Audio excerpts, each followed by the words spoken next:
টগরের কিচেনে আরও একটি নতুন ভিডিও নিয়ে চলে এসেছি। তো বন্ধুদের বলবো ভিডিওটি দেখার সময় অবশ্যই একটি লাইক দিতে।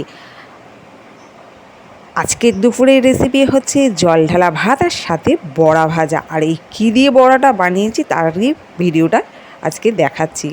আর এটা হচ্ছে আমার মায়ের হাতের রেসিপি। তেল গরম হয়ে যাওয়ার পর আমি এখানে ছোট ছোট করে বড়াগুলো ভেজে নেব। আর এটা হচ্ছে মুসুরির ডালের বড়া।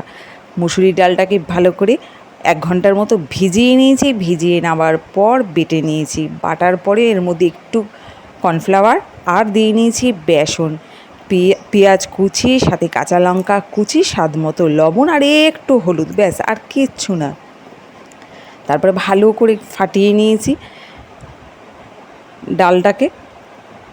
এরপরে গরম তেলে ভেজে নিচ্ছি। আর এপাশেই দেখুন ভাত বসিয়ে দিয়েছি। এই ভাতটা ঠান্ডা করে জল ঢেলে দেব। আজকে দুপুরের মেনু হচ্ছে আমার এটাই, জল ঢালা ভাত আর গরম গরম বড়া ভাজা। আর এটা হচ্ছে মায়ের কাছে শেখা। মাকে দেখতাম ছোটোবেলায় গরম আসলে পরে এই রেসিপিটা তৈরি করতে। কেমন লাগলো কমেন্ট করে জানাতে ভুলবেন না। নতুন বন্ধু হলে সাবস্ক্রাইব করেও পাশেই থাকবেন আর একটি লাইক অবশ্যই দেবেন। আজকের ভিডিওটি এখানেই শেষ করছি। টাটা।